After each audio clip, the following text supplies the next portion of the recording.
তো নমস্কার বন্ধুরা, আবারও চলে আসলাম নতুন একটি ওয়েদার আপডেট নিয়ে। এই মুহূর্তে আবহাওয়ার সবথেকে গুরুত্বপূর্ণ আপডেট আবারও কিন্তু আসছে নতুন একটি নিম্নচাপ, যার জেরে কিন্তু বাংলার একাধিক জেলায় থাকছে একটা ভারী থেকে অতি ভারী বৃষ্টির সম্ভাবনা। তো এই নিম্নচাপ কবে আসছে এবং কবে থেকে বৃষ্টিপাত শুরু হবে, কতদিন বৃষ্টিপাতটি চলবে এবং কোথায় কতটা পরিমাণে বৃষ্টির সম্ভাবনা থাকছে, বিস্তারিত কিছু তুলে ধরবো এই ভিডিওর মাধ্যমে। অবশ্যই ভিডিওটিকে সম্পূর্ণ দেখে যাবেন এবং চ্যানেলে যদি নতুন হয়ে থাকেন তো অবশ্যই চ্যানেলটিকে সাবস্ক্রাইব করে রাখবেন পরবর্তী ওয়েদারের লেটেস্ট আপডেট জানতে হলে। চলুন ভিডিওটাকে শুরু করা যাক। তো বন্ধুরা, প্রথমে আমরা একটু উপগ্রহ চিত্র দেখে নেবো এই মুহূর্তে কোথায় কতটা পরিমাণে মেঘ রয়েছে। তো দেখুন বন্ধুরা, আমরা যদি একটু দেখিয়ে দিই, তো বন্ধুরা দেখুন এইদিকে দেখুন একটু। তো দেখুন ইতিমধ্যে কিন্তু ঘূর্ণিঝড় ফেঞ্জাল কিন্তু অনেকটাই শক্তি ক্ষয় হয়ে গেছে, মানে এটা কিন্তু পুরোপুরি আবার, তো এটি কিন্তু একবারে পুরোপুরি আরব সাগরের যে মিশে গেছে। দেখুন এখানে মুম্বাই, এদিকে বেলাগাভি এই অঞ্চলটাতে কিন্তু একটা হালকা রকম মেঘ রয়েছে। সেই মেঘের জেরে কিন্তু এই জায়গায় কিন্তু একটা হালকা রকম বৃষ্টি হতে পারে। সুরাটাও থাকছে একটা হালকা রকম মেঘ, এই মেঘের জেরে কিন্তু একটা ছিটেফাটে বৃষ্টি হতে পারে। এবং আমরা বাংলাটা যদি দেখি বন্ধুরা, দেখুন ইতিমধ্যেই কিন্তু বাংলায় আবহাওয়া একদম পরিষ্কার, একটা আংশিক একটা মেঘ থাকতে পারে। দেখুন যেমন খড়গপুর, কলকাতা এই সাইডে একটা হালকা রকম একটা মেঘ লক্ষ্য করা যাচ্ছে, তাছাড়া কিন্তু আর কোথাও তেমন একটা মেঘ নেই। তো চলুন আমরা একটু বৃষ্টি মোডটাও যে দেখিয়ে দেবো যে বৃষ্টিটা কোথায় কবে থেকে আরম্ভ হচ্ছে, কবে থেকে নিম্নচাপটি আসছে। তো আমরা যদি একটু বৃষ্টি মোড়ে যাই, দেখুন একটু বজ্র বৃষ্টি মোড়ে চলে যাব এবং দেখুন আমরা একদম প্রথম থেকে চলে যাব, মানে আজ মঙ্গলবার, আজ থেকে যদি আমরা দেখি বন্ধুরা, দেখুন এখানে আমরা একটু জুম ইন করে দেখুন। তো দেখুন সময়টা যদি একটু প্লে করে দিই, তো দেখুন ইতিমধ্যে কিন্তু ঘূর্ণিঝড় ফেঞ্জাল কিন্তু একদম আরব সাগরে মিশে গেছে এবং আস্তে আস্তে কিন্তু এটা ক্ষয় হচ্ছে এবং ক্ষয় হতে হতে যখন এটা মধ্য আরব সাগরে আসবে তখন কিন্তু একটু শক্তি সঞ্চয় করে এটা কিন্তু ইয়ামানের দিকে চলে যাবে। চলুন আমরা সময়টা একটু প্লে করে দিই এবং দেখব বঙ্গোপসাগরে নতুন যে নিম্নচাপ সেটি কবে তৈরি হয় এবং কবে আসতে পারে। তো বন্ধুরা এখানে দেখুন ইতিমধ্যে কিন্তু এখানে একটা ঘূর্ণাবর্ত সৃষ্টি হয়ে গেছে। তো দেখতে পাচ্ছেন এই ঘূর্ণিঝড়টি বা এই যে ঘূর্ণাবর্তটি, এটি কিন্তু পরবর্তী সময়ে একটা নিম্নচাপের রূপ নেবে এবং যার জেরে কিন্তু বাংলার বিভিন্ন জেলায় একটা বৃষ্টির সম্ভাবনা থাকছে। তো দেখুন ইতিমধ্যে কিন্তু বৃষ্টিপাত শুরু হয়ে যাচ্ছে বৃহস্পতিবার থেকে, বিশেষ করে এইদিকে বঙ্গোপসাগরের মধ্য বঙ্গোপসাগরের মধ্যে কিন্তু বৃষ্টি চলবে, কোথাও হালকা, কোথাও মাঝারি, কোথাও ভারী বৃষ্টি এবং বৃষ্টি কিন্তু আস্তে আস্তে শ্রীলঙ্কার দিকে আসছে। দেখুন বন্ধুরা ইতিমধ্যে কিন্তু আমরা দেখতে পাচ্ছি কোথাও 9 মিলিমিটার, কোথাও 7 মিলিমিটার বা কোথাও হালকা রকম একটা বৃষ্টি লক্ষ্য করা যাচ্ছে। তো দেখুন বন্ধুরা, আমরা যদি একটু উপরের দিকে দেখি, এদিকটা দেখুন পূর্ব ভারতের দিকটা, দেখুন বন্ধু এদিকে চেন্নাই, নাল্লোর, বিজয়ওয়াড়া, তারপর এই অঞ্চলগুলি কিন্তু একটা ব্যাপক রকম বৃষ্টির সম্ভাবনা থাকছে। তো কোথাও কোথাও 5 মিলিমিটার পর্যন্ত একটা বৃষ্টি হওয়ার সম্ভাবনা থাকছে। তো খুব একটা ভারী বৃষ্টি হবে না, কোথাও হালকা, কোথাও ভারী বৃষ্টি বা কোথাও অতি ভারী বৃষ্টি। তার সঙ্গে পাদুচেরি, মাদুরাই সাইডটাও কিন্তু একটা বৃষ্টির লক্ষ্য করা যাচ্ছে। এবং দুই বাংলা যদি আমরা একটু দেখে নিই বন্ধু, দেখুন উড়িষ্যার উপকূলবর্তী অঞ্চলে একটা হালকা রকম বৃষ্টির লক্ষ্য করা যাচ্ছে। তাছাড়া কিন্তু দুই বাংলার আবহাওয়া কিন্তু একদম পরিষ্কার। এবং ওপরের দিকে দেখুন বন্ধুরা, ভুটানের সাইডে কিন্তু একটা হালকা রকম বৃষ্টি হতে পারে, কোথাও হালকা, কোথাও ভারী বৃষ্টি, এরকম একটা বৃষ্টি চলবে, একদম ছিটেফাটা বৃষ্টি। তো চলুন সময়টাকে আরেকটু প্লে করে দিই এবং দেখি পরবর্তী সময় আর কোথায় কোথায় বৃষ্টির সম্ভাবনা থাকছে। তো আমরা দেখতে পাচ্ছি শনিবার যদি দেখি বন্ধুরা, শনিবারে কিন্তু একটা হালকা রকম বৃষ্টি থাকছে মধ্য ভারতের দিকটাই।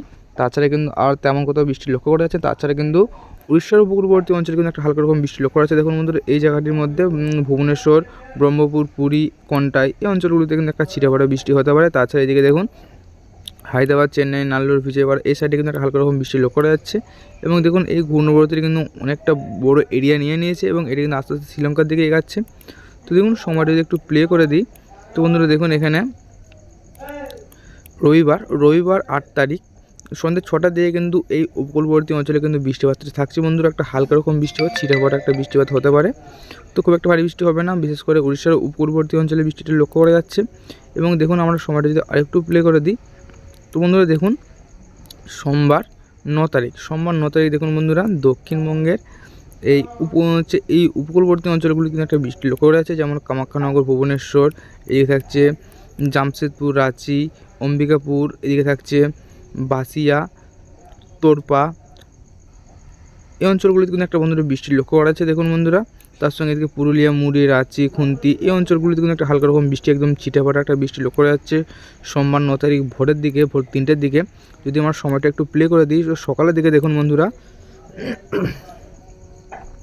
সকালের দিকে খুন্তি, রাঁচি, ভুরকুন্ডা, এই ধানবাদ, মুড়ি, পুরুলিয়া এই সাইডে কিন্তু একটা হালকা রকম বৃষ্টি লক্ষ্য করা যাচ্ছে। তবে ভারী বৃষ্টি সব থেকে হবে এই ভুরকুন্ডার এই সাইডে করে প্রায় 5.5 থেকে 6 মিলিমিটার পর্যন্ত একটা কিন্তু বৃষ্টির সম্ভাবনা থাকছে।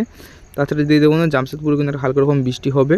তাছাড়া আমরা যদি একটু নিচের দিকে দেখি বন্ধুরা, দেখুন নিচের দিকে থাকছে এইদিকে বালাসোর, তারপরে এদিকে থাকছে বেতনদী, এ হচ্ছে খেজুরি, এদিকে বাড়িপাড়া, জলেশ্বর, এই অঞ্চলগুলিতে কিন্তু একটা হালকা রকম বৃষ্টি হবে।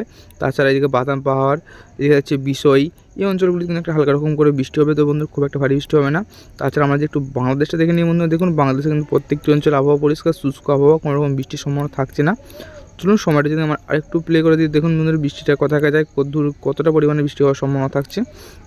তো দেখুন বন্ধুরা সোমবার 9 তারিখ হচ্ছে সকাল 11টার দিকে দেখুন বৃষ্টিটা এই দিকে চলে আসছে, যে বিশেষ করে এইদিকে বাঁকুড়া, পুরুলিয়া, মুড়ি, রাঁচি, খুন্তি, এদিকে থাকছে ভুরকুন্ডা, এদিকে থাকছে ধানবাদ, মিহিজাম, এদিকে থাকছে দেওঘর, দুমকা, নালহাটি, ধুলিয়ান, এইদিকে থাকছে কিন্তু খাইরা। এই অঞ্চলগুলিতে কিন্তু বন্ধুরা একটা হালকা রকম বৃষ্টি চলবে। তবে সবথেকে ভারী বৃষ্টি হবে ভাগলপুরের এই অঞ্চলটাতে, কিন্তু দেখুন এই জায়গাটাদের মধ্যে দেখুন এখানটা দেখে দিচ্ছি কোথায়, নাওদাতে কিন্তু প্রায় 6.5 থেকে 7 মিলিমিটার পর্যন্ত কিন্তু একটা বৃষ্টির সম্ভাবনা থাকছে। যদি সময়টা যদি আমার আরেকটু প্লে করে দিই, দেখুন বন্ধুরা তারপর থেকে কিন্তু একদম আবহাওয়া পরিষ্কার হয়ে যাচ্ছে। তবে কিছু কিছু জায়গায় কিন্তু একটা হালকা ছিটেফাটে বৃষ্টি হবে, বিশেষ করে কামাখ্যানগর, ভুবনেশ্বর থেকে আরম্ভ করে ভুবনেশ্বর, পুরী, কন্টাই, এইগুলো থেকে আরম্ভ করে একদম খড়গপুর, জামশেদপুর, রাঁচি, এদিকে যদি আমার একটু ভিতর দিয়ে যায় বাঁকুড়া, এদিকে বর্ধমান, দুর্গাপুর, কাটোয়া, তাছাড়া এদিকে দেখুন আরামবাগের 2-1টি অঞ্চল, জামশেদপুর, চাউকিল্লা, বাহালদা, বাদাম পাহাড়, বাড়িপাড়া, তুরুমুঙ্গা, এই অঞ্চলগুলিতে কিন্তু বন্ধুরা একটা হালকা রকম ছিটাফাটা একটা বৃষ্টি চলবে। তো খুব একটা ভারী বৃষ্টি হবে না, ছিটাফাটা।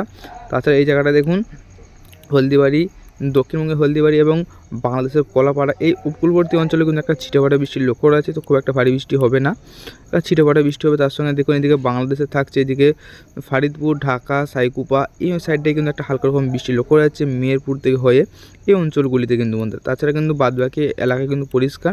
তবে মালদার সাইডে কিন্তু একটা ছিটেফাটা লক্ষ্য করা যাচ্ছে, বৃষ্টি একদম ছিটেফাটা বৃষ্টি। তাছাড়া কিন্তু এইদিকে গদ্দাতেও কিন্তু একটা হালকা রকম বৃষ্টি হবে, ভাগলপুর, গদ্দা, এই অঞ্চলগুলিতে কিন্তু বৃষ্টি হবে। তাছাড়া উপর দিকে যদি দেখি আমরা 2 দিনাজপুর, তারপর রংপুর, এদিকে আছে মালদা, এই অঞ্চলগুলিতে কিন্তু পরিষ্কার। তবে দেখুন মালদা সাইডে কিন্তু বৃষ্টি চলবে। তো আমাদের সময়টা যদি একটু প্লে করে দিই, দেখুন বন্ধুরা বৃষ্টিটা কতদূর কোথায় যায়, এর পরবর্তী সময়ের কোথাও বৃষ্টির সম্ভাবনা থাকছে কি না। তো দেখুন সোমবার রাত্রের দিকে কিন্তু বৃষ্টির সহজে জামশেদপুর, রাঁচি হয়ে এই খুন্তি, পুরুলিয়া, বাঁকুড়া সাইডে কিন্তু একটা চলবে বৃষ্টিটা রাত 10টার দিকে। তাছাড়া কিন্তু বাদবাকি এলাকা কিন্তু পরিষ্কার, সোনুয়া, বালদাতেও, চাকুলিয়া, এই সাইডগুলোতেও কিন্তু একটা ছিটেফাটে বৃষ্টি হতে পারে। এবং সময়টা যদি আরেকটু প্লে করে দিই, দেখুন বন্ধুরা কী হয় পরবর্তী সময়ে। আমরা দেখতে পাচ্ছি মঙ্গলবার সকালের দিকে মানে ভোরের দিকেও কিন্তু বৃষ্টিটা লক্ষ্য করা যাচ্ছে, বাঁকুড়া, বর্ধমান, দুর্গাপুর, এই সাইডে কিন্তু বৃষ্টি চলবে। তার সঙ্গে পুরুলিয়া, জামশেদপুর, এই অঞ্চলগুলোতে কিন্তু বৃষ্টি চলবে। শান্তিপুরের 2-1টি অঞ্চলে কিন্তু বৃষ্টি হতে পারে। তাছাড়া আরামবাগ, চন্দননগর, কলকাতা, কোলাঘাট, খড়গপুর, চাকুলিয়া, বাড়িপাড়া, বালদা, হলদিয়া, তো এই প্রত্যেকটি অঞ্চল কিন্তু একদম পরিষ্কার থাকবে, শুষ্ক আবহাওয়া থাকবে। সবার যদি আমরা আরেকটু প্লে করে দিই, দেখুন বন্ধুরা বৃষ্টির পরবর্তী সময় কথা দেখা যায়। দেখুন বন্ধুরা মঙ্গলবার 10 তারিখ সকাল 10টার দিকে কিন্তু বৃষ্টি সরাসরি চলে আসবে এই শান্তিপুর, এদিকে চন্দননগর, তার সঙ্গে হচ্ছে পান্ডুয়া, চাকদাহা, বনগাঁ, হাবড়া, চন্দননগর, তার উপর দিকে থাকছে কৃষ্ণনগর, এই সাইডে কিন্তু বৃষ্টিপাত চলে আসবে। মানে একদম সামান্য বৃষ্টি যাকে বলে, একদম ছিটেফাটা বা 2-1 পয়লা বৃষ্টি যেটা বলে, সেই বৃষ্টি কিন্তু হওয়ার সম্ভাবনা থাকছে মঙ্গলবারও। সোমবার থেকে আরম্ভ করবেন, মানে 9 তারিখ থেকে 9 ডিসেম্বর থেকে আরম্ভ করে একদম 10 তারিখ সকাল 10টা পর্যন্ত বৃষ্টি আমরা দেখতে পাচ্ছি। তার সময়টা যদি একটু প্লে করে দিই, তো তারপর দেখুন তারপরে কিন্তু আবহাওয়া একদম পরিষ্কার হয়ে যাচ্ছে। তবে দেখুন এই সাইডটা করে কিন্তু এই বালাসোর, এই বাড়িপাড়া, এই সাইডে কিন্তু একটা ছিটেফাটা বৃষ্টি লক্ষ্য করা যাচ্ছে, একদম ছিটেফাটা বৃষ্টি চলবে। তাছাড়া আমরা দেখছি উড়িষ্যা উপকূলবর্তী অঞ্চলে কিন্তু বৃষ্টি চলবে, পুরী, ভুবনেশ্বর, পরাদ্বীপ, এদিকে হচ্ছে বালাসোর, আদাবা, আজকা, ব্রহ্মপুর, এই অঞ্চলগুলিতে কিন্তু একটা হালকা রকম বৃষ্টি চলবে, ছিটেফাটা বৃষ্টি, খুব একটা ভারী বৃষ্টি হবে না, ছিটেফাটা বৃষ্টি হবে। তাছাড়া এই তাছাড়া এই মধ্য ভারতটাতেও কিন্তু একটা হালকা রকম ছিটেফাটা বৃষ্টি চলবে। তাছাড়া আমরা একটু বঙ্গোপসাগরটা দেখি বন্ধুরা, দেখুন বঙ্গোপসাগর ইতিমধ্যে কিন্তু ঘূর্ণিবর্তী কিন্তু একটা প্রচুর প্রভাব নিয়ে নিয়েছে এবং শ্রীলঙ্কার সাইডে কিন্তু একটা হালকা রকম বৃষ্টি চলতে পারে। দেখুন সময়টা যদি আরেকটু প্লে করে দিই, তো আমরা কিন্তু দেখতে পাচ্ছি আস্তে আস্তে যে নিম্নচাপটি সেটা কিন্তু সরাসরি শ্রীলঙ্কা হয়ে এদিকে পূর্ব ভারতের দিকে কিন্তু এটা আস্তে আস্তে এগাচ্ছে। তো দেখুন আমরা যদি বুধবার 11 তারিখ দুপুর 3টার দিকে দেখি বন্ধুরা, দেখুন শ্রীলঙ্কার প্রত্যেকটি অঞ্চল জুড়ে কিন্তু একটা বৃষ্টি হতে চলবে। তার সঙ্গে এদিকে থাকছে মাদুরাই উপকূলবর্তী অঞ্চলে কিন্তু একটা ব্যাপক রকম বৃষ্টি চলবে, মাদুরাই, পাদুচেরি, চেন্নাই, নাল্লোর, এই অঞ্চলগুলিতে কিন্তু একটা ব্যাপক রকম একটা বৃষ্টি চলবে। তাছাড়া যেটা থাকছে বিজয়বাড়াতেও কিন্তু একটা হালকা রকম ছিটেফাটা একটা বৃষ্টি লক্ষ্য করা যাচ্ছে। তাছাড়া আমরা যদি একটু 2 বাংলার দিকে দেখি বন্ধু, দেখুন 2 বাংলা আবহাওয়া কিন্তু একদম পরিষ্কার হয়ে যাচ্ছে বুধবার থেকে, মঙ্গলবার রাত থেকে কিন্তু 2 বাংলার আবহাওয়া একদম পরিষ্কার। আমরা এই সময়টা যদি আরেকটু প্লে করে দিই, দেখুন বন্ধুরা বৃষ্টি কিন্তু দুই বাংলার উপর কোনো রকম বৃষ্টির সম্ভাবনা থাকছে না। বৃষ্টির সম্ভাবনা সম্পূর্ণ কিন্তু ভাবে কিন্তু একদম এই পূর্ব ভারতের সাইডে চলে আসছে, বিশেষ করে মাদুরাই, চেন্নাই, নাল্লোর এই সাইডে করে। সময়টা যদি একটু প্লে করে দিই তো দেখুন বন্ধুরা তারপর কি হয়। বৃষ্টিটা কিন্তু মানে বৃষ্টি বলতে এই যে নিম্নচাপ কিন্তু সরাসরি একদম এই উপকূলবর্তী যে অঞ্চলগুলি আছে মধ্য ভারতের, সেখানে কিন্তু সরাসরি প্রভাবটা ফেলছে। এখানে কতটা পরিমাণে বৃষ্টির সম্ভাবনা থাকছে একটু দেখিয়ে দেবো। দেখুন বন্ধুরা বিশেষ করে সব থেকে ভারী থেকে অতি ভারী বৃষ্টি হবে পাদুচেরি, চেন্নাই, নাল্লোর এই অঞ্চলটা করে, এবং আমরা যদি দেখে নিই প্রায় কিন্তু 6 মিলিমিটার পর্যন্ত একটা বৃষ্টির সম্ভাবনা থাকছে। সময়টা যদি আরেকটু প্লে করে দিই, দেখুন বন্ধুরা বৃষ্টি কিন্তু সম্পূর্ণভাবে এই বেঙ্গালুরু, মাদুরাই, তাছাড়া তামিলনাড়ু এই সাইডে দিয়ে কিন্তু বৃষ্টি চলে আসছে। তো আমরা দেখতে পাচ্ছি বৃষ্টি কিন্তু এদিকে চলে আসছে। তাছাড়া কিন্তু আর কোনো জায়গায় কিন্তু বৃষ্টির সম্ভাবনা থাকছে না। শুধুমাত্র এই পূর্ব ভারতের উপকূলবর্তী অঞ্চলে বৃষ্টি চলবে, তার সঙ্গে শ্রীলঙ্কার প্রত্যেকটি অঞ্চল জুড়ে কিন্তু বৃষ্টিটা চলবে। শ্রীলঙ্কা যদি আমরা দেখি প্রায় 7.5 থেকে 8 মিলিমিটার পর্যন্ত একটা বৃষ্টির সম্ভাবনা থাকছে।